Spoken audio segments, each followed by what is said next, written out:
like to welcome you to today's episode of Loud and Brown. I'm here with two of the well-known usos in the music industry. I'd like to introduce you to my right. You've got Wayno Jay, aka Wayno, and I've got Moses Roebuck, aka Jay Emz.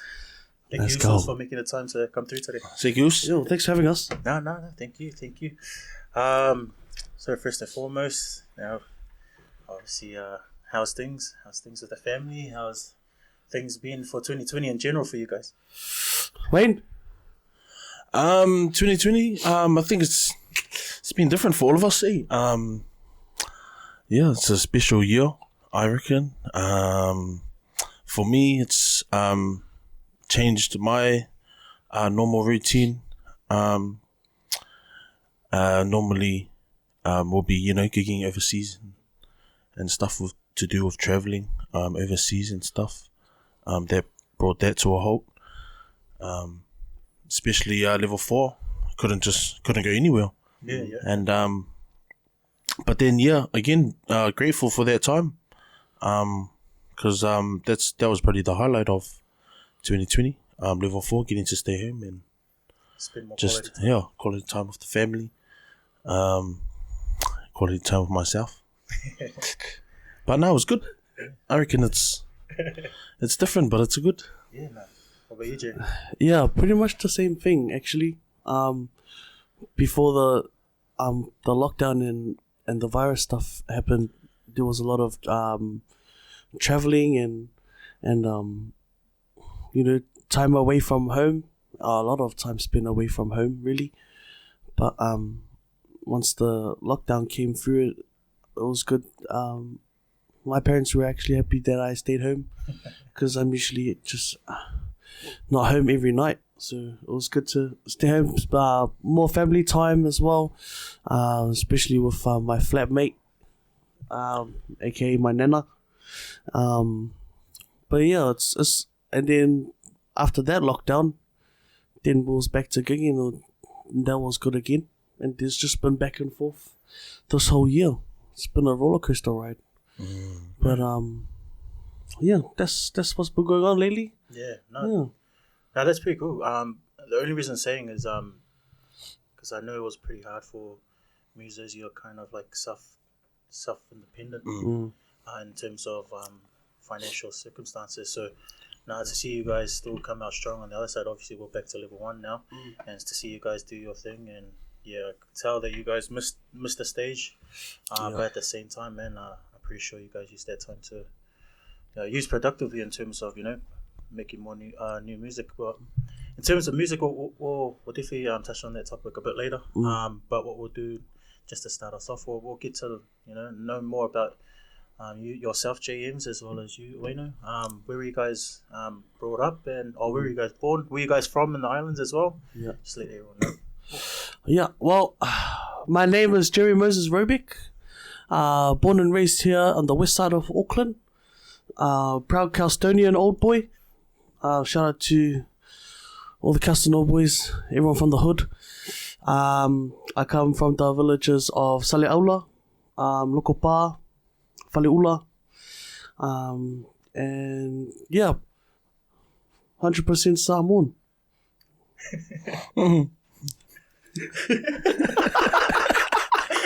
100%. Full Samoan. Full Samoan. Tara Falava, Robingo Komito Fel is Wayne Lai. Born and bred in Kenneth Creek, Porirua, Wellington. And I'm still residing there with my mum and dad and my family. My dad is Lemo Mariko Lai, from Lelu Moenga and Salua Fata. And my mum is Talapona Sinatala Lai, from Vailo Palomni. Let's go. That's me. So, with both of you guys, what was it like growing up, obviously, on the west side of Auckland and down in Cannons Creek and Porirua? Like, what was your guys' upbringing like, and what was childhood like for you guys? Upbringing was probably like your ordinary Samoan island family. Brought up through church, and hung around a lot with like my cousins and family. A lot of through my teenage years, a lot of sneaking out of the house and stuff like that. Whoa. You know, but you That's know, not a normal school. That's not normal. oh well, you know, because most people don't speak about it, so you know, Don't speak about it. just keep it hidden, eh? But yeah, I wasn't your naughtiest kid, but yeah, I did do those kind of stupid things, and I turned out pretty good, eh? But yeah, I played a bit of rugby, but I was actually a hockey player, to be honest. What? Yeah, I was more of a hockey player. Jeez. Yeah, co-captain the first 11 hockey team in high school. What? Yeah, and yeah, then I went on to play club hockey, and after that, played a bit of rep for Harbour. And Are you serious? no, seriously, For hockey. yeah. So, you know, when you started off your story, you said like normal. So I was so late. Yeah. Nothing was normal. nothing normal about that. Eh? Man, I thought hockey was a normal sport. Solid. I used to play silly. But yeah, that was my upbringing. 3 sisters, 2 older brothers. I'm the youngest in my family. I'm the spoiled one, to be honest. But you know, I don't take it to advantage. Yeah, musical family as well. Let's go. Solid hockey player. Solid. That's buzzy. Yeah. Yeah, no, mine was actually a normal Samoan upbringing. Badminton. Yeah, I played squash. Squash. Yeah, I used to do lawn bowling. And I grew up through, like Jerry, I grew up through church, family. My mum and dad were, I'm first generation here, so they migrated.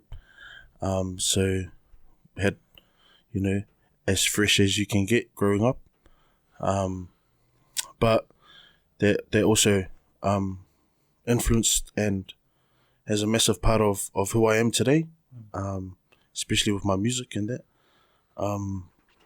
But yeah, I'm also a proud member of Efakasa Kenneth Creek. I was brought up in that church. I went to Kenneth Creek Primary School.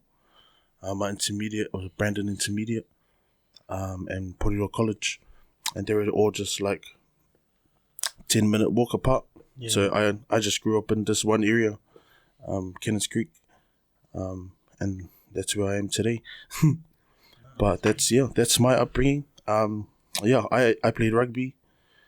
I started playing rugby since I was 10, and stopped straight after school. And then my body also after that. But yeah, that's about it. Eh? That's me. No, that's me, man. I think it's fair to say everyone's game was also must be stopped playing rugby. Yeah, actually, and hockey. and hockey. Yeah. Nah, that's cool, man. So sweet, man. We'll go back. We'll touch a little bit into your guys' music.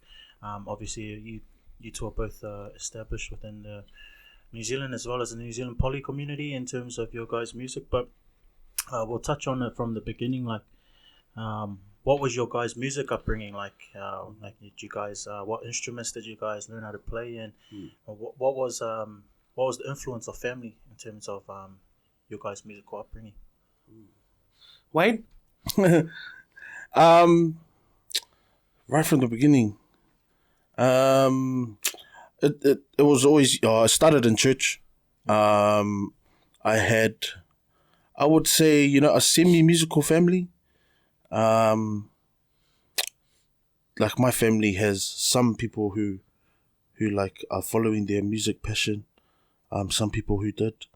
But then as a whole, we all know and like love music anyway. So yeah, I wouldn't say we're like, we can put a band together, but my family all love, and we were all brought up in with music in our family. I think I was singing at a young age, but it wasn't really my focus at first. I wanted to play my first instrument. I learned how to play. I think it was one Christmas. My dad got me a guitar, so I learned how to play guitar. My dad would just teach me what he knew, and that's where it started. I think my parents, they told me, ever since I was young, that I had a passion for music, and they kind of just fed off that and kept on buying me all these instruments. I had a guitar for a while, and then I wanted to pick up piano, so I asked my dad if I could get a piano, and he bought a piano, and then he came coming with the piano with the lesson team, and that kind of put me off piano. No, but it was good. I took piano lessons first, and then I went to this old Samoan man, and he plays the organ. Then I took organ lessons from him. Samoan man, Filifili Mari'i, that's his name. Big difference between organ and normal keys? I reckon. Yeah. It's I had to learn how to play the pedal as well. You know the old school, old school organs. But that was, I had to go through that if I wanted to play for church. What I was learning from my Palangi lessons were, I couldn't really put it into what I was doing for church, and that was pretty much the real reason why I reckon they took me to piano lessons, because they wanted me to play for church. So it started from there, and then I think later on, I found out about how to use programs. The MacBooks were coming out, and then it was just in college. I think I was jamming on GarageBand, and then I just got a passion for that. Then I asked my mum and dad. It was another Christmas, and they bought me a laptop. And then it was just from there. And I was happy that I learned how to play piano, because that's pretty much all you need to know about getting producing and that now. But and then from then on, I just started making songs, and obviously with making songs you gotta sing. So I had to brush up on my singing, and then here I am. No, that's me. What about yourself, Jerry? Yeah, my family was quite the musical family. My dad used to sing a lot. He used to do a lot of gigs back in the day, at the local RSAs and stuff, back in Samoa. And when he moved here, he was gigging as well.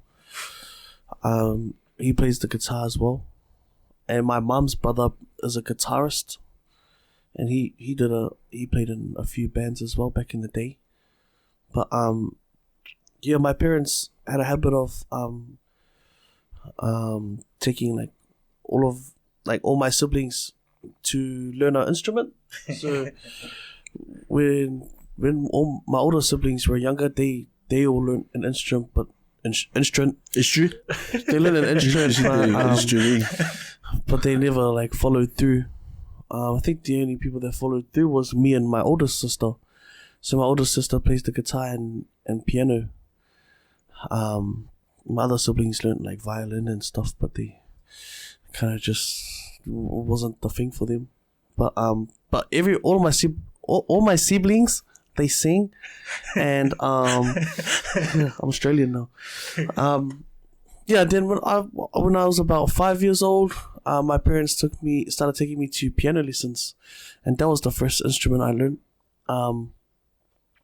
From 5 years old all the way till I finished high school. That's when I finished my private piano lessons, and along the way I just picked up the guitar and the bass and the drums, but all through just self-taught things, not too fancy. And singing, I didn't really sing as much until probably my last years of high school. I wasn't really a singer. What were you singing before that? I just sang a melody.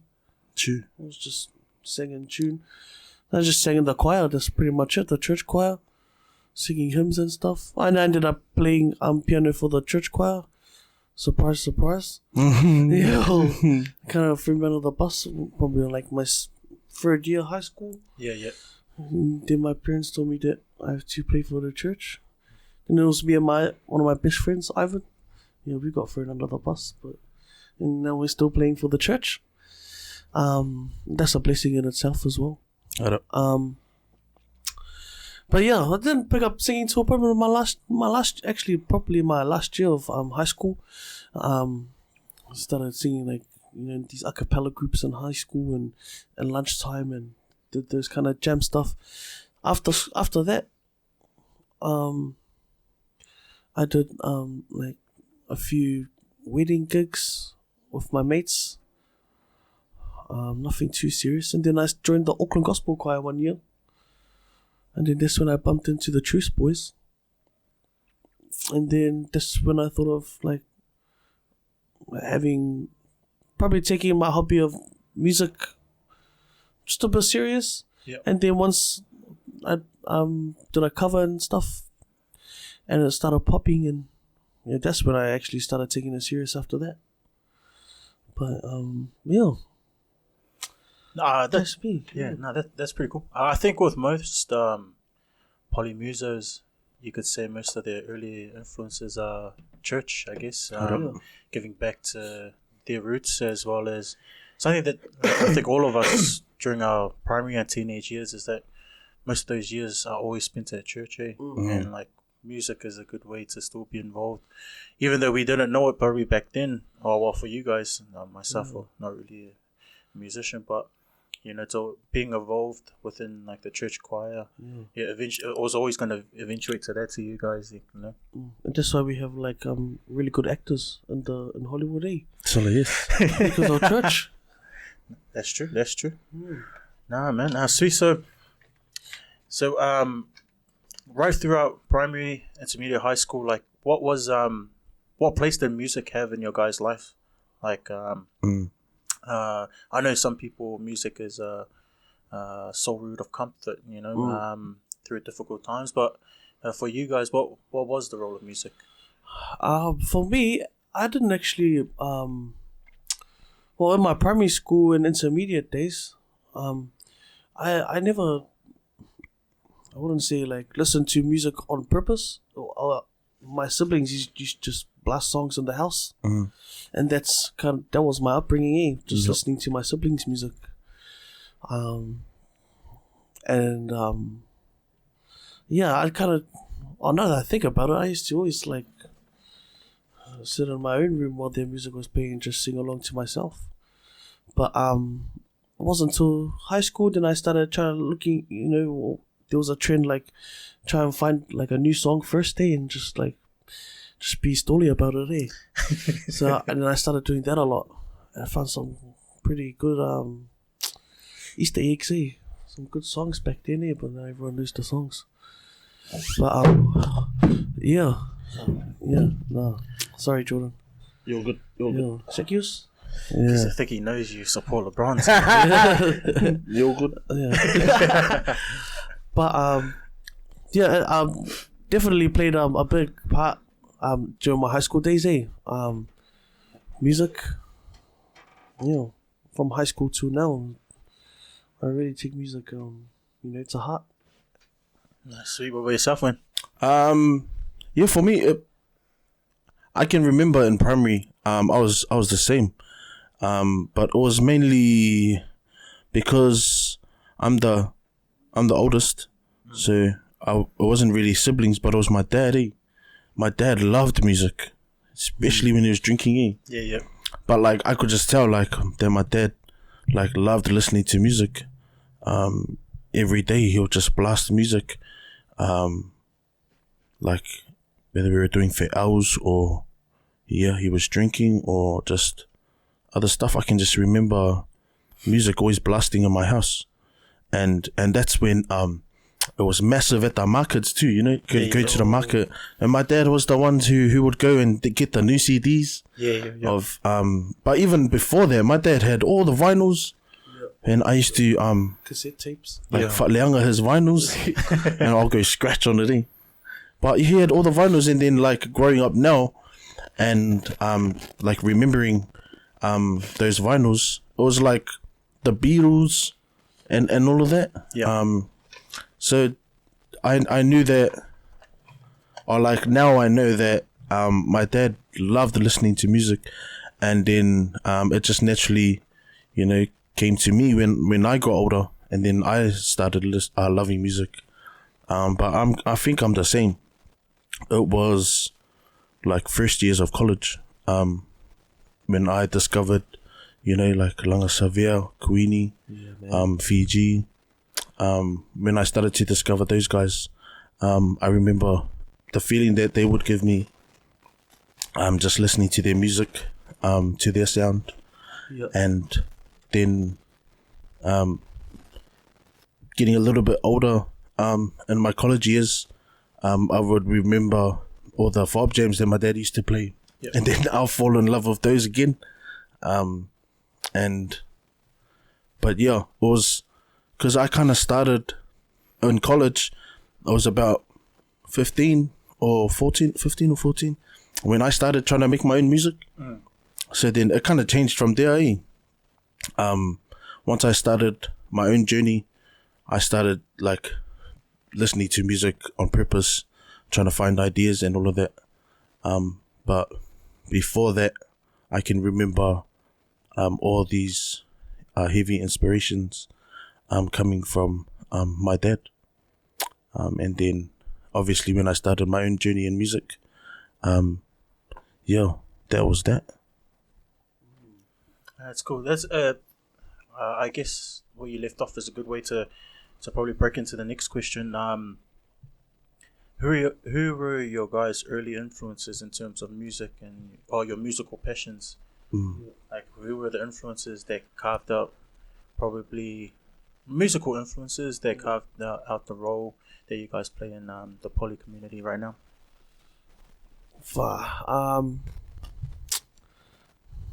Man, when I was younger, it was a lot of old school R&B, but it wasn't until, you know, like Usher and Nelly. I actually like listened a lot to Destiny's Child, but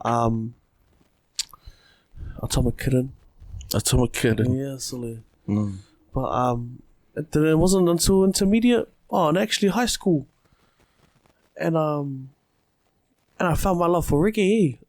And I heard, I think the first proper reggae song I heard was from Fiji.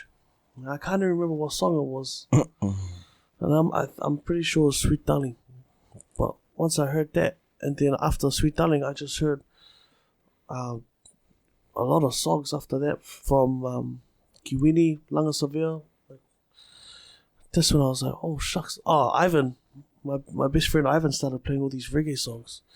That's when I was like, man, this is a whole different vibe, man, reggae. Then after that, I just stopped listening to like R&B songs and all of that. I was just smashing the reggae songs on my phone, and that's pretty much what influenced me after that. Sweet, what about samples? Yeah, I was more the same. Growing up, I was listening to, like my younger years, I remember just listening to what everyone else was listening to. Chris Brown, Beyonce. But yeah, it was the moment I first heard, you know, island reggae. I remember that moment. And I think the song was Remember When by Langa Savia.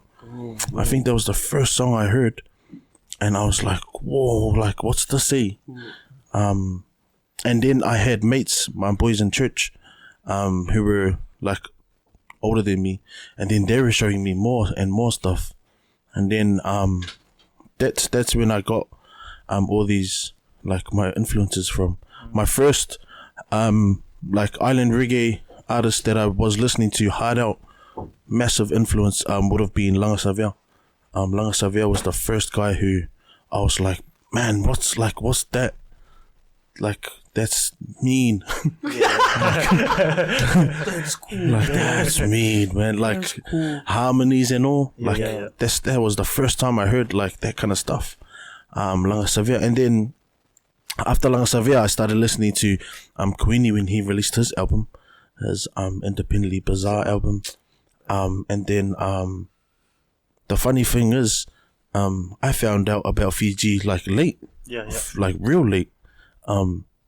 I remember hearing his songs around, but I didn't know who he was. It wasn't until I didn't even remember when I got introduced to Fiji, but once I did, like Fiji would be my number one inspiration right now, and influence in music. Yeah, he's the man. Like he's like all of his recent gigs, he's like in a wheelchair, but he still knows how to command yes, a crowd. No matter, just go in his wheelchair. And then Yo, I think the first time I saw him live was 3 years ago at One Love, and he done the Ep.1. True. Solely on the wheelchair too. Yeah. I was just buzzing out. Like it was just me. Like he's not even from New Zealand, and for him to bang out a song like that, and like that's what I mean. It's just man, and just the way he engaged with the crowd was too mean. Like number one. Try doing that sitting down there, like man. That's what's real amazing about Fiji. I think for me, like island reggae, I never used to like it. I told Jerry early on, and it was just because I think for me it was beginning of my introduction to it was a Kolohe Kai. And then like it was just like it seemed like everything else was a branch of that. There was no originality, but that's before I learned about the other guys that you guys mentioned as well. True. Even Fiji, like same. I jumped onto him later, and like with that guy, it's like take out all the beat, but just his voice alone. So like, it's just one of those voices like you just mesmerized by it, and it's just powerful. So I because at first I thought Fiji was a band. That's what I thought, because even Sweet Darling, I didn't know who sang Sweet Darling at the time I heard it. So the Sweet Darling used to get thrashed on the Samoan radio. So I thought it was like a like a fob jam. And then it wasn't until when I heard Morning Ride. So and I thought it was a band.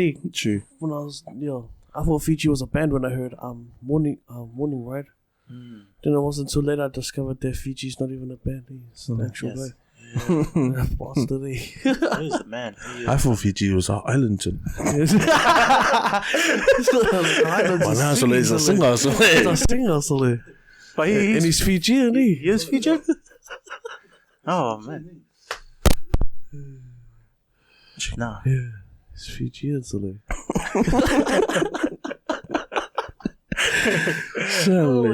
Buzzy, dude. No, but actually, so he's the man. He is the man, bro. Like, he's been going like that Morning Ride. That's from I remember that from 07.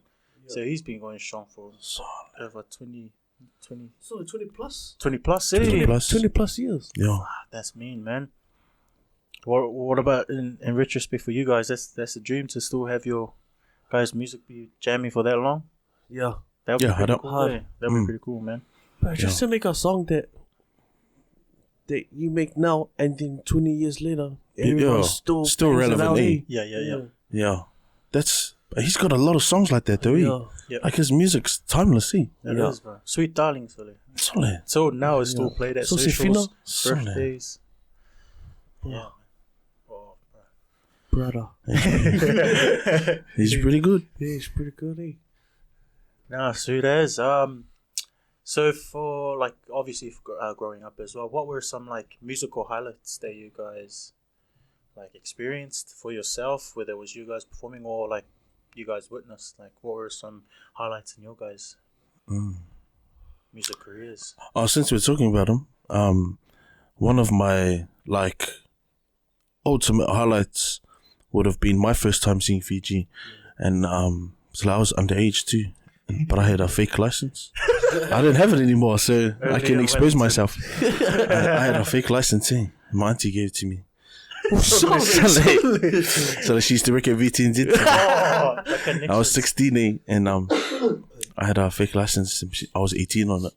And then I went to the gig and it was Fiji, but I was like, I knew of him at the time, but like my family were massive fans, so I tagged along, and like that was a massive eye opener for me, like to see the way, and the main thing about it was like I didn't know all his songs, like I didn't know what songs like were his, and that until he sang them all live.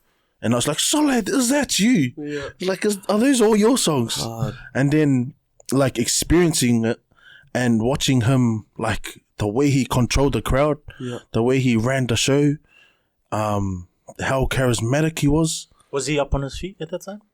Solid, he was, Solid. Man, he was. And he was jumping. Yeah. Oh, my gosh. Hard. But, it was mean. It was, do you remember the Ragamuffin tour? Yeah, they done? Yeah, it was that. It was that one. And then, so that was one of my highlights for, like the performance that opened my eyes, because I remember watching that and I was like, I want to do that one day. That's like, you're the man. Yeah, I actually got a similar story. The first time I saw Fiji, me and Ivan went. But we went to watch Sammy J, because Sammy J was opening for Fiji. Oh, true. But we knew Sammy J more than... Oh, yeah. At the studio, eh? Yeah, it was at the studio. Oh, me. Yeah. And we went, and we just turned 18. So we were cooking with our passport. Happy as that we're 18. So we went there and Sammy J was mean that night.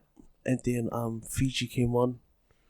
So then just from start to finish. And that was Brownhill as well. So yeah, was he? Solid, man. Just when the band started, me and Ivan's solid. We were just jaw dropped the whole set, man. We pretty much took Fiji for granted that night. We're like, slept on him. Yeah, we slept on him big time, and he was the headliner. Like it was his show. But we came to watch Sammy J. After that, I was like, bro, this guy's next level. After that, just started blasting his songs like times 10. Yeah. What songs does Sammy J have at that time? Wishing on Your Love. Wishing on Your Love, and he just released the Camille. Oh, true. Yes. Yes. Did he do it together? They did it on Fiji's set. Yes. Oh, bad. Yeah, man. Yeah, man. Yeah, massive respect now to Fiji. Sammy J. Let's go. Sweet, man. So you guys have been surrounded with quite a few musical talents. Who's probably the best like voice that you guys have like come across? Fiji? Yeah. What do you mean? Like a vocal like that. You're just till now you're just like, wow, that guy's got pipes or that chick's mean. Bro. Yeah, it would be Fiji. Yeah. But I guess closer to us, you're cool. Yeah. Jay King, solid. Yeah, solid. Yes. Solid. Because we've got to just chill with him heaps. Yeah. And like jam with him. So the way Jay King jams, solid. Like just guitar and him. Yeah. Man, he just puts on a show. Solid. Do you remember that night we had the drinks at Mines? Yo, that night. Solid. We brought out the guitar, Solid. He sang Ku'u Aloha. Yes. Remember that? Solid. Jay King sang Ku'u Aloha, and I was like, wow. Yeah, he's the other unique voice. Yeah, man. Where's he based? Sydney. Yeah, Sydney. Yeah, because I think you were saying, Jerry, like the way he sounds on a track is literally how he sounds in real life. Yeah, like clean. Yeah. He probably sounds better live. Yeah, man.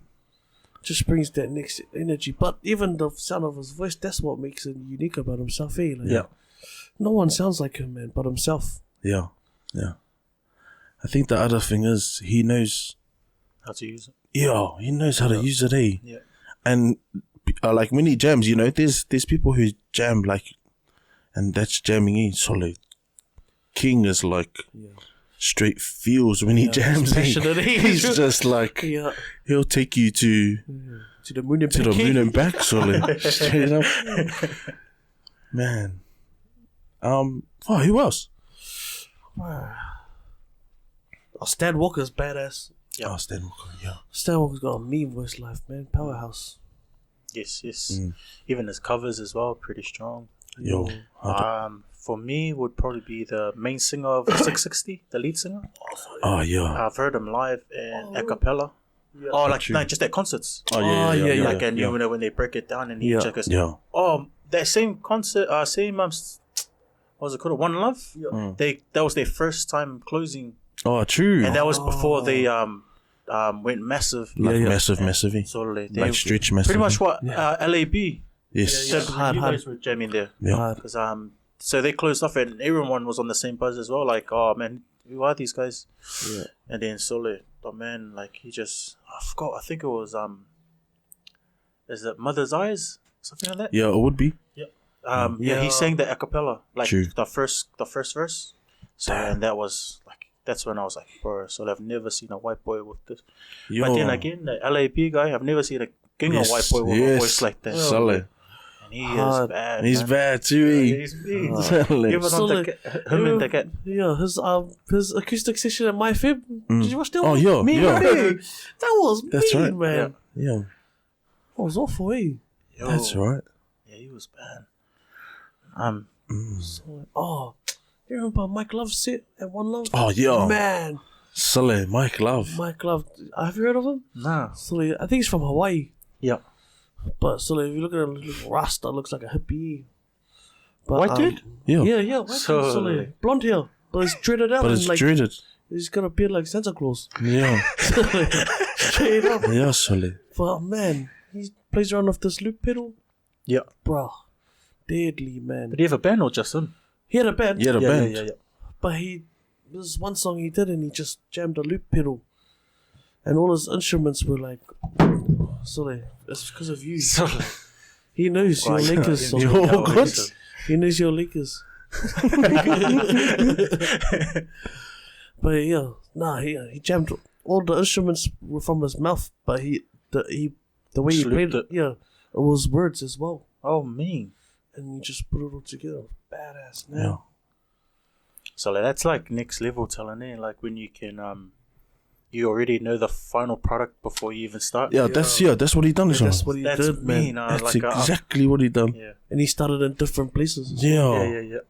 Nah, sick, Oh man. my god. How old were you, or what was the moment that you guys realized, man, I could do this full time, like music?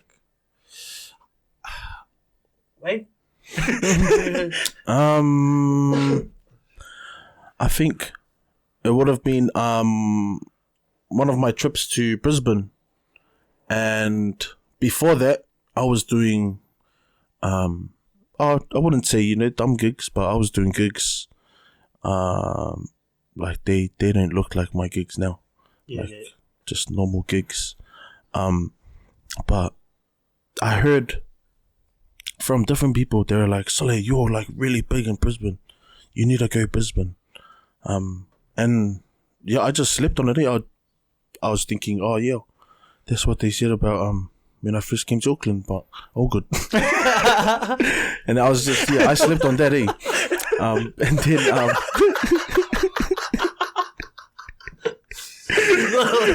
Auckland slipped on these. So the Auckland's a tough crowd if you're not big. Yeah. Straight up, bro. yeah, and then I went over for the, but it was a Christian. Sorry, it's because you didn't play hockey. Sully, that's the problem, man. That's the problem.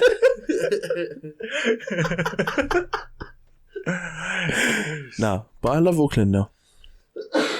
Just not the Blues. Anyway, stick to the topic. Nah, it was a gig in Brisbane. Christus and his wife invited me over, and I went over to do the gig. And I think that was my first like kind of real headlining. Yeah. And so just full house, like packed, and that was my first time experiencing that. Yeah. Like just having a mass, like just having a full house. And I think that was the moment I was like, if I do this properly, I can. Like, Right. people are listening, eh? Yeah. yeah, I think that was the moment for me. So that's buzzing because like you said, like Auckland slept on you, but like to go right past Auckland all the way to across the ocean into Australia, Brisbane, man. Like, how did like you just found out through loops that like you're massive over there? So I had because I have some family there. Yeah. And it was mainly people that used to live in Brisbane who moved down to Wellington or moved to Auckland.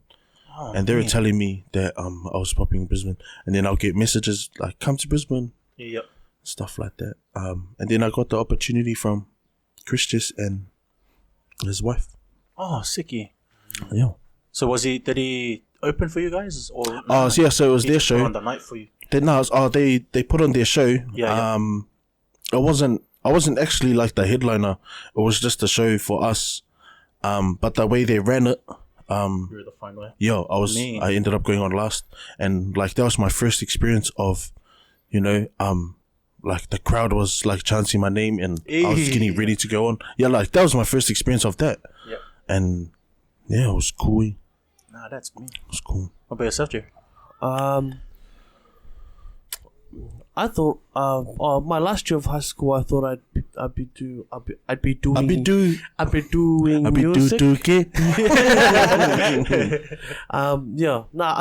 I'd be doing music for a living, but teaching wise, I kind of wanted to be a music teacher as well in high school, because back in Caston at that time, music department wasn't that great, But now that I heard that the music teachers left, so I guess it should be good now. But anyways, did you say you had like a lot of beef with him or something? He didn't let you sing. Sorry, I remember that. Bro, Pacifica Beats. Bring it out, bring it out. Seki, man, if you're gonna watch this, bro, we filled out our registration form for P Beats this one year. And then we gave it to our music teacher, Mr. Seki. The next day we saw it on the rubbish bin, but but see, look at me now, sir. Solid. Nice. The meanest clap back. But yeah, that was my like kind of fair idea at the time. But it wasn't until I started gigging, like for gigging wise, like music, last year, man. So even this guy knows, man. I was fucking popped the cherry on on my Siki Fest experience. Yeah. Now that looked like a mean show, man. Like, so in Samoa, I had a joint set. So it was me and Easy Music from Truce. So we shared the set, and that was like a mean experience. But man, Melbourne Siki Fest, that was my first solo. Yeah, that was my first solo set. And was it your first solo set ever? Nah. Actually, yeah. Like for you, it wasn't. It was because when I was with Dynamis, it was more of like a joint, collective kind of kind of set. But this one, Melbourne Siki Fest was my first ever. I had to put like a whole 20-minute set together, and it was all me. So. And this guy, I remember I was telling this guy, I was rooming with this guy and Jordan J. King. And I just kept telling them how nervous I was. Because I didn't know if Melbourne ever knew who I was. But Melbourne, you slipped on. I slipped on me. You slipped on. Sorry, I slipped on me because when I came on the stage, Sully was fire. But but yeah, man, it was at that moment, man. Yeah. When I sang the first song, man, and the crowd was hyped. That's when, like, in my head, I was like, man, I could go hundies on this and make a living out of it. No, that's only last year. Yeah. Well, that concert was pretty massive. I followed you guys right through Samoa, all the way through to Oz, and back here in Auckland as well. And yeah, I think it just shows like your guys, the influence you guys have in the poly community. It's vast, and as well as it's forever growing. I think with the generations nowadays, we're looking for any way to connect to our roots, and whether that be through the culture traditions or whether that be through music, and in every other facet. I think that's powerful in itself that you guys can have that kind of command and have that kind of influence on others. So, mad respect for you two, man. Thanks, Uso. That's all good. That's all good. What else did I want to bring up today? So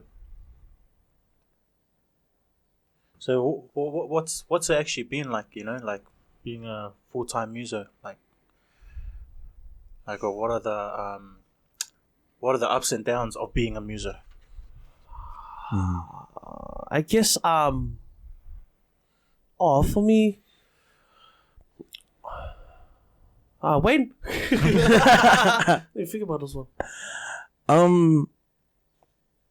I guess with my experience, there's way more ups than downs. When I first started gigging, I never knew about like what it was,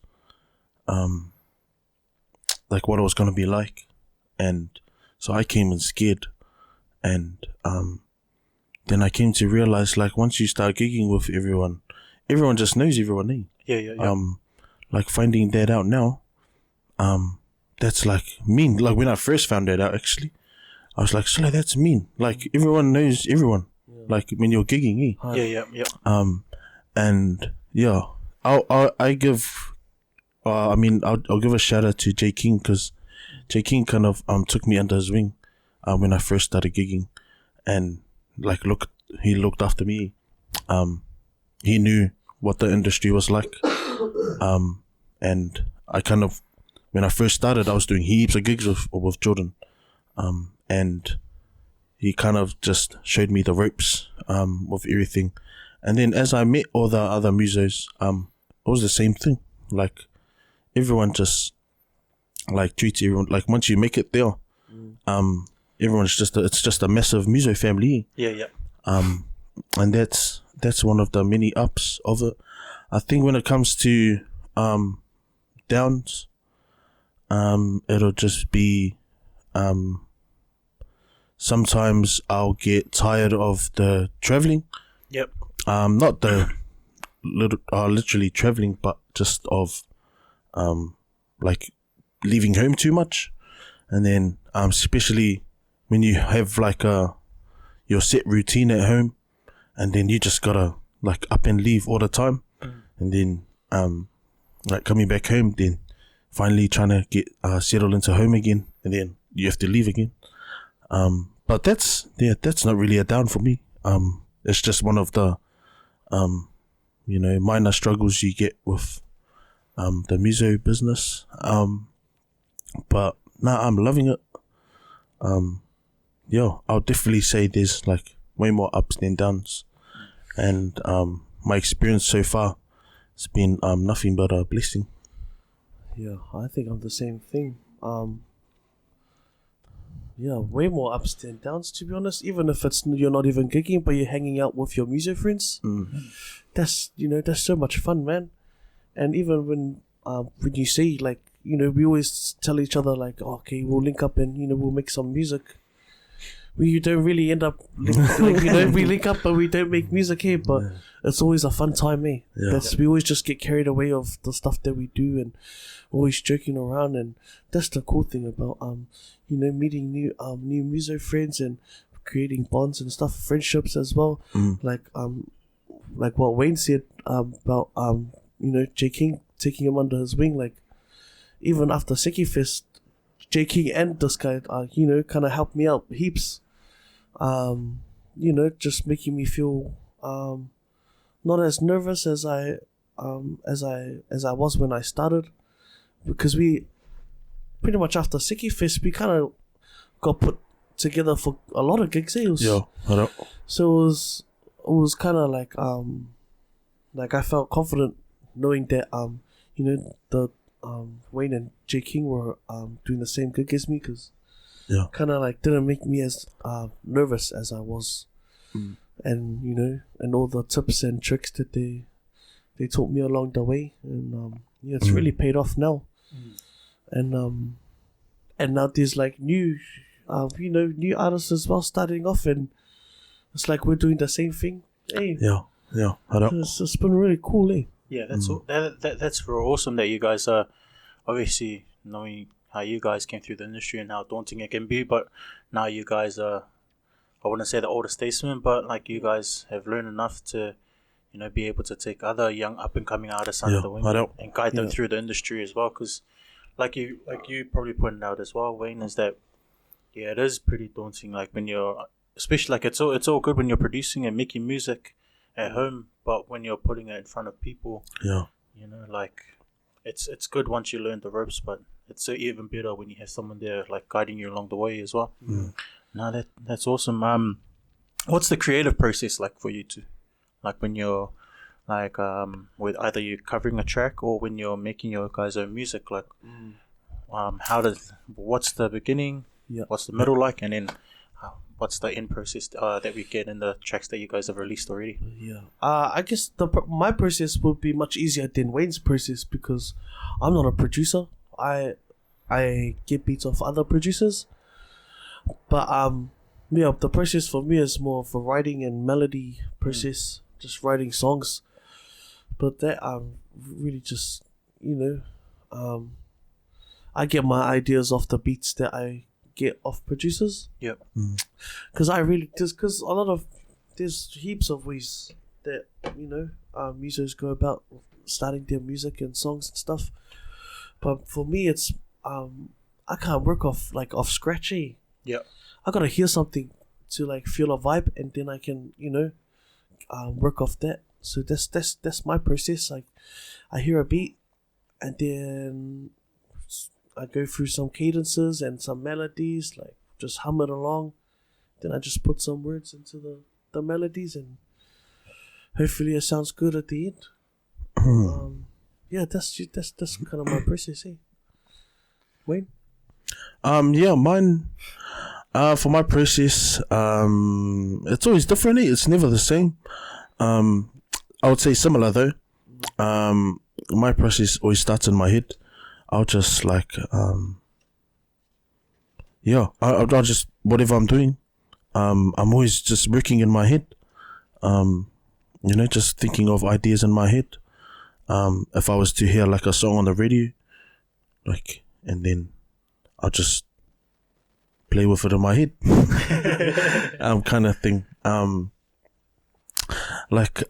For Se Umanungi, it was, funny story. It was me and J King. We went to, was it Sydney? Where was the market? It was Melbourne. Melbourne. Oh no, it was Sydney. No, it was Sydney. It was Sydney. So it was Sydney. It's the Independence Day. The Independence Day, and we walked into. It was like a massive ass hall, and there was a dance group up, and they were dancing to the Se Umanungi, the old school Se Umanungi. Yep. And I was walking with Jordan, and I go, Jordan, sorry, I'm going to do this song. And he just started laughing. But as we were walking, I was just thinking of what I could do in my head, because it caught me. Yeah. There's like some Samoan songs, some Fob songs out there that just catch my attention. And then the process always starts in my head. I'm just like, in my head. And then when I put it when I'm to start, it's never the same, because sometimes I'll start with the drums, and then when I've finished with the drums and I've moved on, and then I'll just come back to the drums and change that anyway. Yep. And so it's never the same with my process. But I'm thinking of it now, thinking about it now, most of the process is just like what's going in my head. I never really thought of that too. But that's me. So when you finally have it laid out in your head, then you just chuck it in, or like you said, you just... Actually I'll be like, that sounds mean. Then I'll try it. Sometimes it doesn't sound mean. Yeah. And then, scratch that. Next. But most of the ideas are just in my head. Like, I'll never just, like, tutu around on my gear and, find something. I'll always have to have like an idea or fair idea in my head of what I want to do before I go to the studio. I think that's my process. No, that's cool, man. So with used to, just to this question, because I know you guys have originals, you guys cover tracks. Which one's harder? Like paying justice to an original song that you guys are covering and like making sure that you do it proper justice, or putting something that you have made and created with your heart and soul? Which one's harder? Originally? Original, but they're both kind of the same, You don't want to ruin a... You don't want to cover a song and ruin it, Yeah. But yeah, it's more towards the original side. You don't want to disappoint yourself and disappoint your listeners as well. Yeah. Yeah. Well, for me, it's definitely original. Like, because, that's my own. Yeah, and like with me, if there's like an original that I'll start on, or if there was an original that I was doing, and like I wasn't happy with it, like just slightly not happy with it, then I don't think I'll release it. To where if I was to do a cover, that's just for a cover. It's just my twist on the cover. If it's different, but I like it, then it's all good. But with originals come like a certain pressure that I put on myself with like, this is my own music. So I want it to be like the best. Yeah, best version of yourself. Yeah, the best version of myself. So that's definitely harder for me. Yeah, that's the one thing I always respect a lot about musicians and artists as yourselves. Like, you'll never let anyone else listen to it if you know you won't be able to accept listening to it yourself. And it's like you guys are all caught in like a situation where you do want to release music, but at the same time you don't want to compromise yourself in the sense where you don't want to give something that's not perfection, even though perfection is hard to get. Yes. But you guys as artists continue to strive for it, so that's mad respect to you guys. I have a couple more questions, but one thing I always wanted to talk to you, both Jerry and Wayne, about is Samoan music. Like, man, growing up, I would have never imagined our generation ever like being covering Samoan music successful. I think there was a time like how you both gravitated towards island reggae, non-Samoan music, whereas me, I gravitated to hip hop and R&B, and I just never thought like I would ever like listening to Samoan music. And like, what made you guys like start doing Samoan music, and like at the same time, like how have you guys come to like embrace it and love it so much that it's pretty much made everyone else, like especially me and our generation, like start loving Samoan music again? For me, it's this guy. I listened to this guy. Yep. And it wasn't even Osio Mio. And then the other Samoan songs before or after that. And then that's what gave me the idea to do which song did I do? I actually tour. And I did that one with Easy. And then straight after that we made Manuel Vavel. Yes. Yeah. And then that was the only reason why, because just heard a lot of this guy's annoying music. And I just couldn't get out of my head, Yeah. So that's what it. But even though like I grew up with like listening to Samoan songs, but not as much as Wayne. Like me, I heard a lot from like my dad's radio, because he listened to a lot of Radio Samoa. Yeah. And me and this guy were talking about yesterday about songs we always used to hear on Radio Samoa. It was crack. This guy's song took the cup, man. What song was that? Sorry, what's the song? The Agiseko. January, February, March. I feel in me. Sorry, you with the adverts on Radio Samoa. Yeah, solid. Oh, sorry. Yeah, man, but yeah, it was. Yeah, that's kind of what made me. It was this guy, listening to this guy a lot. But yeah, thank you for the question. No, nice. What about yourself, Wayne? For me, so because that's still my favorite music to listen to. Oh yeah. Like I can listen to a lot of music, but I still listen to folk music. Like if I'm by myself. Yeah. Or like with my boys. So when I grew up with my boys, we kind of all had the same upbringing. My boys from church, and we all loved our fob jams, and like to this day that's still my favorite like genre of music to listen to. I still listen to I'll just listen to fob music all day. Yeah. So I've always just loved it. Anyway, it was my family, my dad. There was when we had family gatherings for my mum's side, and we used to and that's when I knew how to play piano, and they'd all just come over and like I don't know how, but they like now all me and all my cousins and my sister, like we all know our like most of our VEs from our village. Nice. Like because all my uncles and aunties all just used to just come and we'll just jam all our V's and just like singing our hearts out. And I used to love it. Yeah. Until they got drunk and it turned into like then I was working for them. Child labor. I'll be like playing in the room with my cousins. There was one time, Sonny, my dad told me to come play piano and they were all wasted. And then I was playing I was crying and he goes, keep playing. That's tough love. But yes, it was that. And then when I started listening to who was doing it? J King when he was doing his Samoan covers, and Wally. That's right. Wally's Samoan covers he was doing, and then that's where I reckon that's where I got the influence and inspiration to do my own covers, like similar covers to fob jams. But it was Wally and like J King. Who else? Like Butty and that. Yeah. Now that you said you Wally, Wally. That guy was massive. Yeah. Oh, like in the poly community, everyone jammed him, even though he didn't even gig. Hey. Yeah. Didn't even gig, but I think it was different back then, though. Yeah. Like they weren't really putting on shows for us. It wasn't like that, But growing up, like once I heard Wally and all of that doing their covers, I was like that's what I'm gonna do. That was the power of Bluetooth, Yes. Infrared. Yes.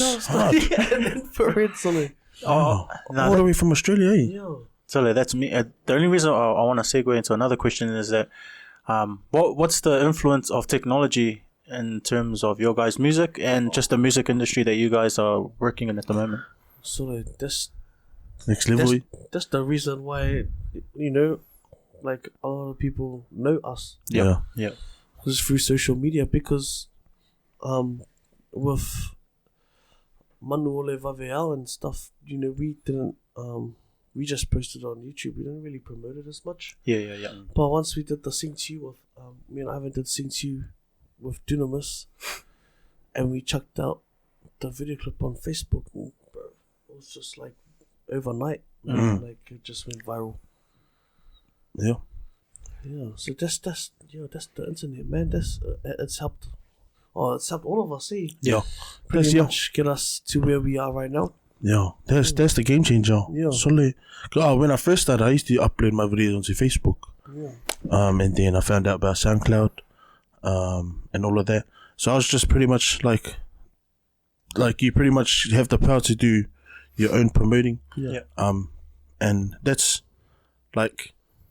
that's how I got here. Just uploading my music onto SoundCloud, sharing it on Insta, showing people, Facebook, and all of that. So that's why we give more props to like that. The vets that's done this, like J King and them, because there was nothing like that. At that time, it was all through Bluetooth and spoke like through word of mouth. Word of mouth. Yeah, it was. Even the impact of YouTube. I don't. The reason why I bring that up is because you guys, it seems like that's just me from looking from the outside, that you guys have kind of hurdled over the corporate aspect of the music industry in terms of releasing your own content, and what's that been like, that you don't have to, because from the documentaries and some inside information I know through the music industry is like you guys now, probably the guys back then had to get signed in order to get their music out there, you know what I mean? Yeah. Whereas now it's well, what's that like for you guys? You don't not having to go through that hurdle. Yeah, no, that's truth. Yeah. That's how they had to make it back then. Yeah. There was no other way. Because there was there was no resources. Yeah. Because They everything only- was radio time. Yeah. You know? And the only resource you could get was through the labels. Yeah. And studio time. Yeah. Yeah, like the thing I admire about you two, Hard Out, is you guys make most of your music through the rooms of your own the four walls of your own room. Yeah. You know, and like whereas back then, solely like I forgot who it was, but it was telling me like the amount of money they had to pay for studio time was ridiculous. Like it was like $200-$300 an hour. Yeah. Yeah. And like whereas But now I think it's still like that as well, so Yeah, like the prices. yeah, but like you know, most of the people now like Mm. that are coming up, you know, most of them are all you know, home based musos who are just making the most of the resources around them, and that's what's very admirable. Like I think with this generation as well is just adapting and not having to follow the footsteps not follow the footsteps, but follow the guideline that other people have been saying. Yeah. You know, this is the only way to do it. Yeah, that's mean props to you too. And also teaching yourself how to do things. See. Yeah. Yeah. That's a massive one. Yeah, that's what's made everyone do their own thing, because they've taught themselves how to use you know, the software and how to mix and do all this kind of stuff. Even with you know, the cheapest of gears, man. Like Wayne can be a testament on that one, because this guy was telling me, you can tell the story. What's Like how you the mic that you use. Oh yeah. Sorry. Yo, that's the story. It's quite the Story now. time now. So it's so I had my my laptop I have now is the same laptop I have from when I bought it in 2011. And that's the same laptop that has all my songs on it. And she's still alive. Yeah. But yeah, so like before I got a studio mic, so because I got this mic here. Yeah. But before I got a studio mic, I found out that the iPhone headphones. Yeah, so the mic on it. I found out they're mean. I recorded all the way up to, I think the first song I made on the actual studio mic was my Moana cover. Yeah. But like Osiawa Mio and all the songs before that, I used to just hold my iPhone headphone mic like that. And the other headphone was in my ear. And that's how I used to record my music. But yeah, it worked. Yeah. Like that was humble beginnings. Hard up, man. But that's mean, man, because that's like well, thanks for Jerry for bringing it up, because all good. now this is what like I'm hoping to bring into light with this podcast, is just to like highlight some of the stuff that you guys would have went through, and how you guys can use the moments or the stories that you guys have to tell, like to inspire others that are watching here today, man. So fire out iPhone, eh? iPhone headphones. So try it. I actually tried it during the first lockdown, and it was all good, eh? Yeah. I did Curious Time in the Mountain. Yeah. So like, You did. suddenly listen to this guy. Bazzy. So just to touch upon like Samoan music again, what made you guys fall in love with it? Like, what made you guys so passionate about like Samoan music in general? All I know is just when my whole life growing up is, every time there was Samoan music playing, my family was just always happy. Yeah, that's me. And it always, just brought joy to the household. Every time Samoan music played, and it's nice to see like the oldies singing along and stuff. But that's what's made me like love Samoan music.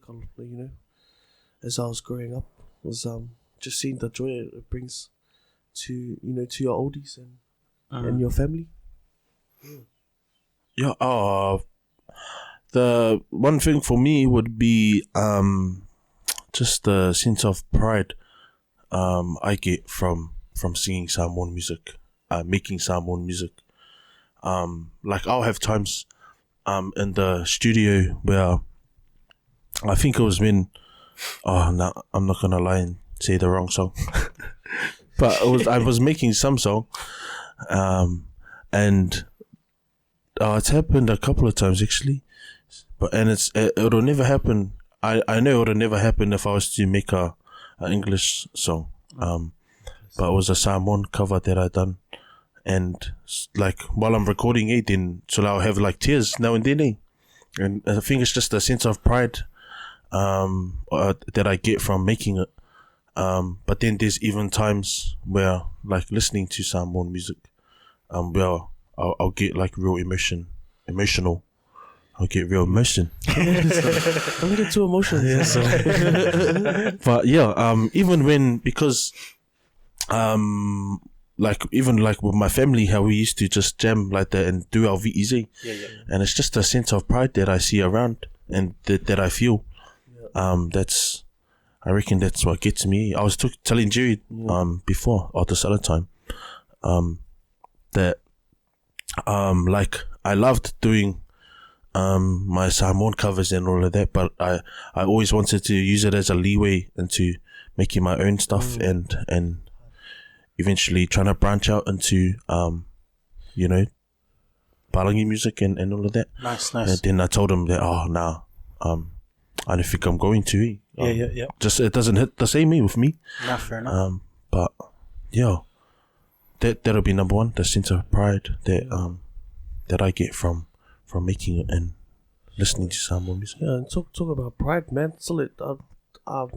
Last year's Siki Fest, man. When you jumped on, solid was Definitely had to be ours there. Yeah, but even in Auckland, man. Yeah. Yeah. Solid. When the crowd like just jammed back to this guy's songs, man, that was like mean Samoa pride. Hey. That was next level, man. So yeah, because even Siki Fest Samoa. That was quite the tear, like, you know, kind of, that was almost like a tearjerker for me, man. Just seeing it, like the whole building. Yeah. Wayne couldn't even hear himself sing. Yeah, like, solid. the crowd was singing all the songs. Bro, that's mean. That's an easy way to make money, I guess, when you have some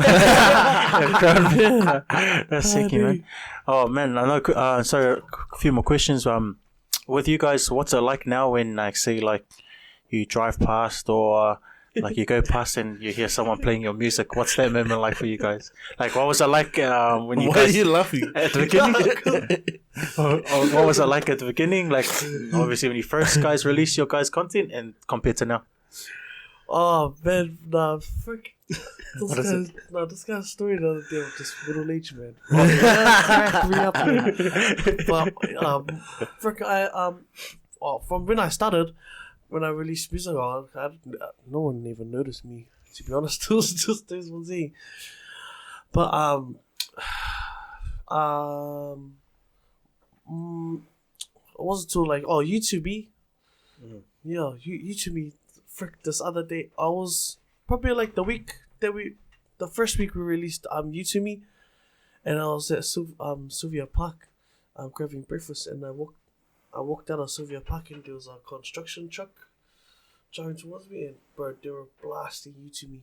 Oh, me. And they came, and then they were turning left there, but the guy that was driving, like did like a double take on me. He just looked and then looked away and then looked back and he goes, first on silly, but he was like, Dolly! Like, but that was crack. The man was starstruck. Yeah, silly. And the man almost crashed his car. Frick, silly. But that's I've had some like some other crack up ones where I have a gig and then and it's just me, like I'm the only one doing the show, and then after the show people come take photos of me and then tag Wayne.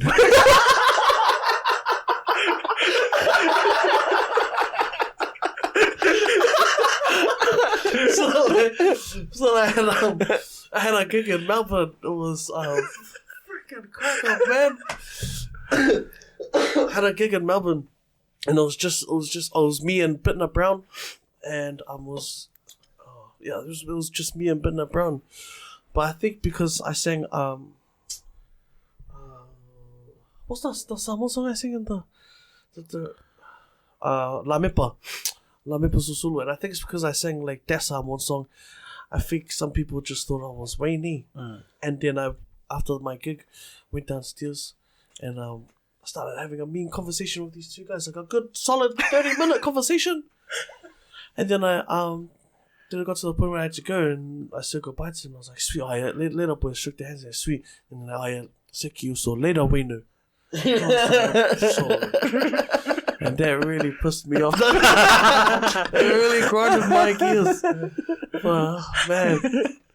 But we've had Melbourne sleeping on him. Bro, stop sleeping on me, Melbourne, man. Sleeping on him. Yeah, what about you, Wayne? Salim, but that's happened reverse to me too. Oh yeah. It was Seki Fest Auckland. It was Seki Fest Auckland, and they really came to you, eh? Yeah. And then this guy said he was Wayno, and then there was a group of girls and they came, and they're like, oh, can we take a photo with you? I was like, who's this? I was like, that's Wayno. I was like, no, and they didn't believe me. The whole time I was like, oh, I am. That's me. It's like, no. And they're just laughing at me. They thought I was lying. She goes, who are you? And he goes, oh, I'm Wayno. And she goes, no, that's Wayno. Pointed to this guy. No, but what was the question? No, what's it like when you hear your own music and other people jamming to it? And then, like, what was it like for you, like, maybe in the beginning of when you were making your music compared to, like, now? At the beginning, it was cool. At the beginning, I used to like it. Yeah. Hearing it around. I used to like it. I remember going to some house parties, and then that's when I first started hearing my music around, like not in my room and that. But yeah, now it's not too bad. Like I'm kind of used to it now, but just different times. I'm just like, I don't want to listen to myself. Yeah, fair enough. Like,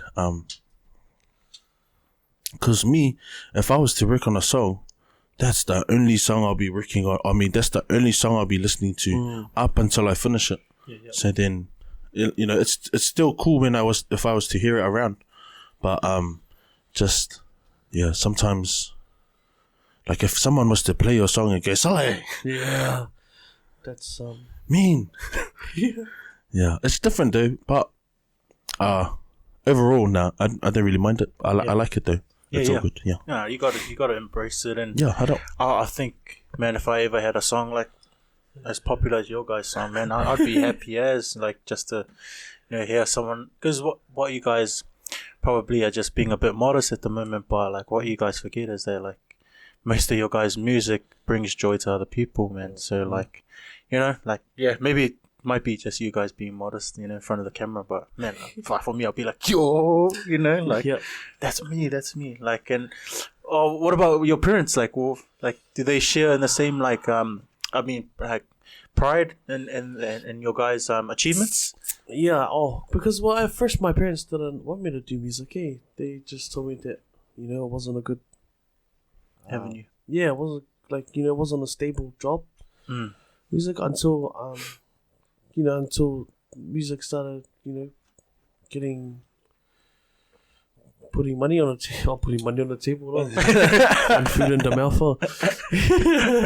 putting food on the table.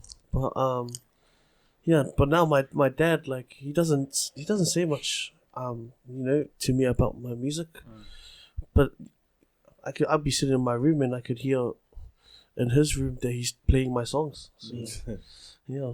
And he's watching the video clips, and every time I come back home, if I'm away, and I come back home, and he's always asking me if there's any videos of our performances and stuff. And he's always on Facebook trying to see if there's any lives and stuff. But ever since he came, because I brought him to Seki Fest.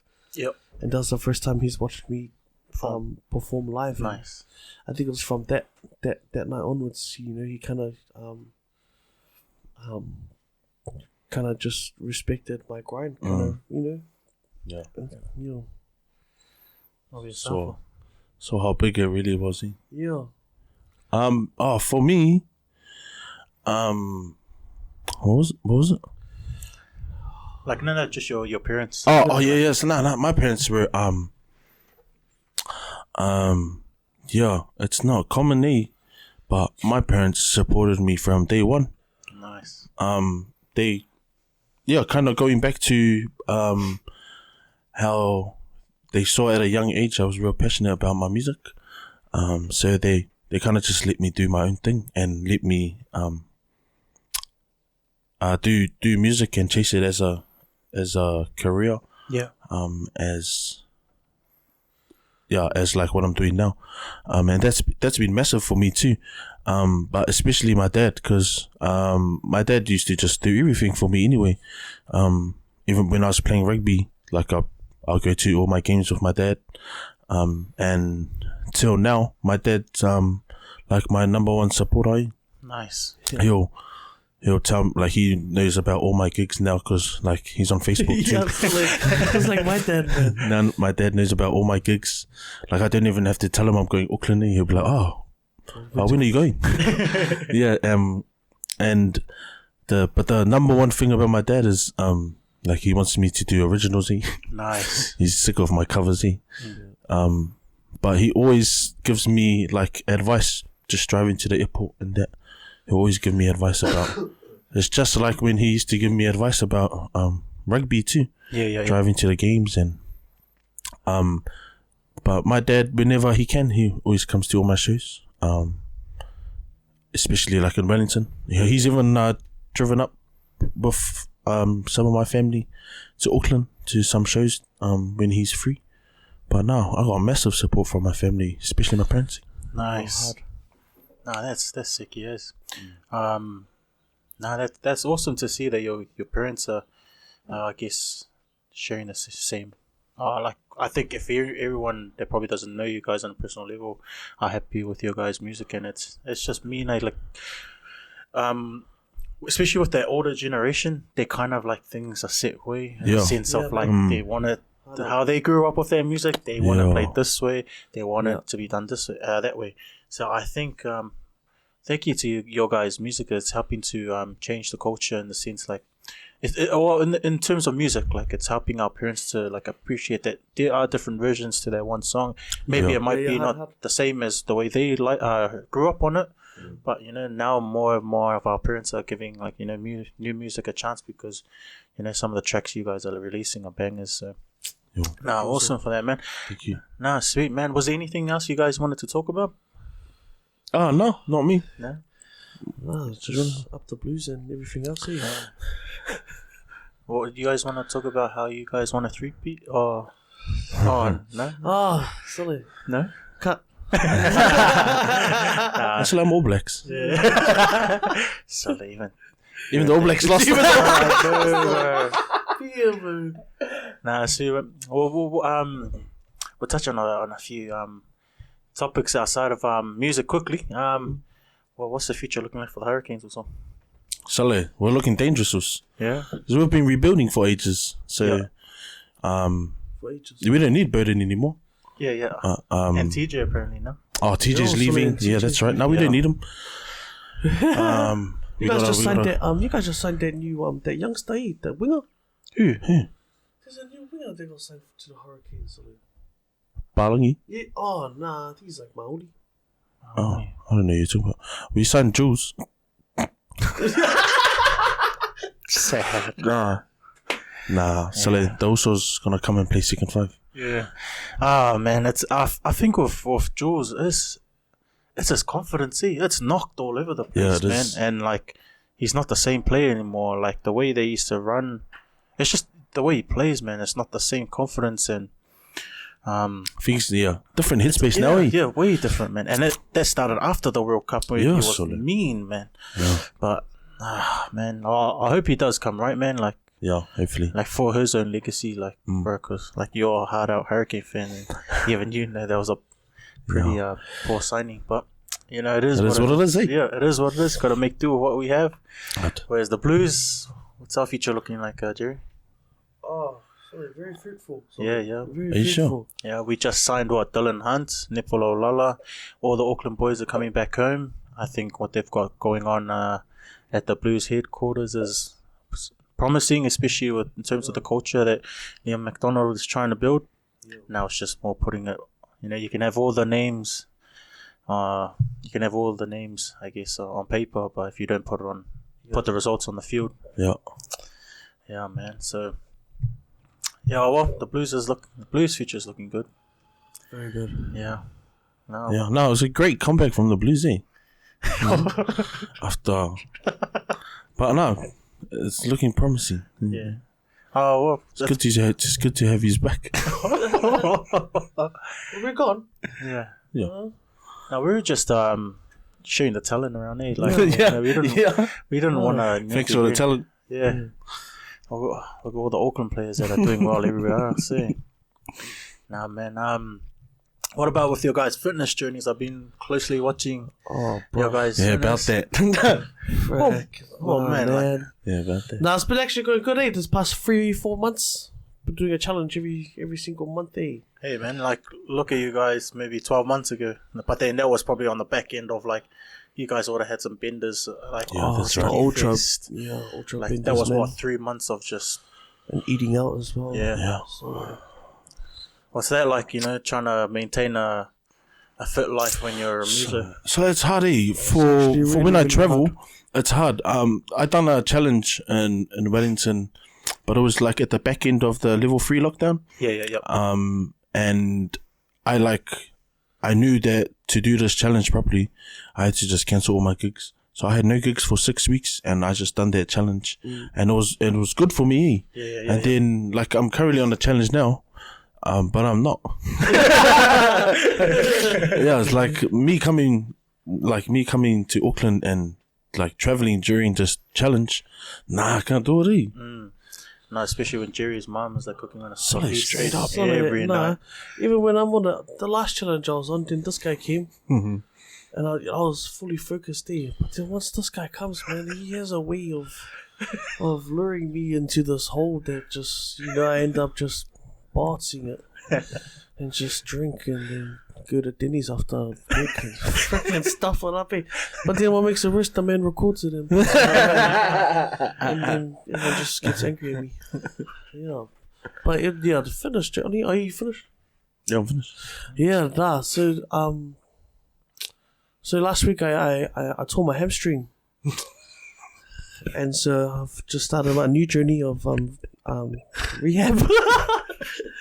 Yeah, man. The first person I've seen like tear a hamstring doing star jumps in.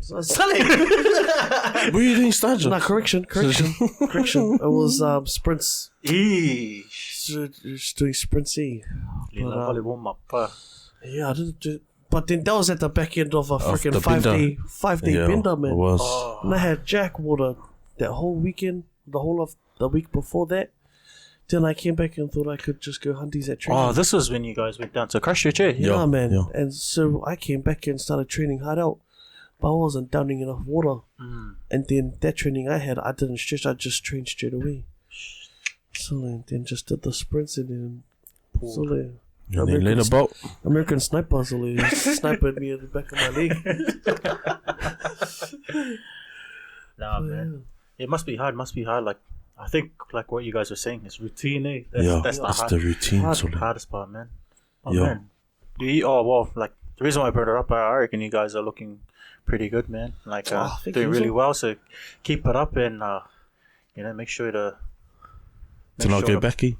Oh yeah, make sure you guys keep going, man. Like don't hold back. Yeah. Nah, yeah. I think the other thing for me was, while I was home for that 6 weeks and I didn't go anywhere, well, I just stopped drinking for 6 weeks. Yeah. And then I come here and Jerry's an alcoholic. Nah, we're just not good together, eh? Like, if one of us feels like doing something, and then the other person will feel like doing it as well.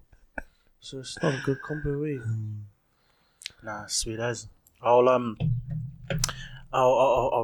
wrap up our session and I'll just ask a couple of questions. Just some quick fire questions just for you guys. We'll start it off with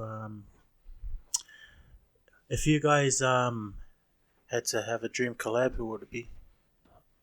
Fiji. Yeah, same. Yeah, Fiji. Nah, sweet. What's your guys' favorite go-to karaoke song? Georgia. Ray Charles. Oof. What about yours? Probably White Christmas. Yeah. You guys Hunger Buster? Or actually we'll go, what's it called, Mac Attack? Or a good plate of like home cooked sapasui, kale and bisupu. Oh, home cook. Yeah, home cook. Yeah, home cook. Home cook have to, eh? Pacifico or Palm? Pacifica. Yo, have to. Sole, why are you taking so long? What are you thinking about it? No, that's how you know you really didn't have a proper upbringing. Yo, so- palm. Yo, palm. Nah, see, man. If you guys where would a dream venue that you guys would love to perform at? Oh, sorry. We're talking about Dream, freaking Spark. Oh, but you're talking about anywhere around the world? Yeah, just anywhere. Like where would one place like it doesn't have to be a venue, even a country like where you would love to be invited to play it. Yeah, America, eh? Yeah, I reckon you guys would have outreach all the way to America. Oh, Wayne certainly does. Yeah, It's just a matter of logistics. who wants to bring us over, eh? Bring Yeah. this guy over. Yeah, he wants to bring me over. Yeah. Hey, who wants to bring him over, man? Can I come? Nah, sicky, man. And probably our last question for tonight is in 3 words, describe your guys' musical journey you've had so far. Like in your fairly like accomplished yet still growing career. I say exciting, fun, and weird. Yeah. I've had some weird experiences, eh? Yeah. Weird. But it's, I don't want to talk about that one. Oh, it's weird. Yeah, Wayne? What about yourself? Was Yeah, fun. What do you call it? What's a word for like still learning? Learn. Yeah. Well, anyway, something like that. Yeah. And blessed. Yeah, blessed. Job blessed. that's pretty me, man. And I think that's a good way to probably end our conversation for today. And like, it's been a pleasure to have you both here on our podcast for today. Still a growing podcast, but it's like I said, you guys are well established within the poly community, and it's always good to have I guess brown people that who are doing successful in the industry that they're within, but also walking inspirations. Like the stories that you guys have shared today, as well as some of the advice that you guys have passed on through. Thank you for coming through and sharing all of that with us as well. So, thank you, Jerry, and thank you, Wayne, for your last time. Thanks for having us. Thanks for having us also, man. Appreciate it. Yo. I like this little setup you got here, so I mean. Nah, yeah, man. If you guys ever want to use the space to, it's always open for everyone. But Seki, well, that's us for tonight, for today, and that's us here at Loud Brown podcast. Proudly sponsored by Tamanu Apparel. Find us on Instagram and Facebook. But at the same time, you can find Jerry as well on Facebook and Instagram. What's your tag? JMs_music. Yeah, and Wayno. Wayno 5024. Yeah, make sure to jump on and share their content and support our brown brothers out there striving and doing successful in the industry. Thank you. Cheers, thank you. Let's Jump get. on us. Sick. Sean, Nah, man. Thank you. That's what I forgot to do. Take my jumper off.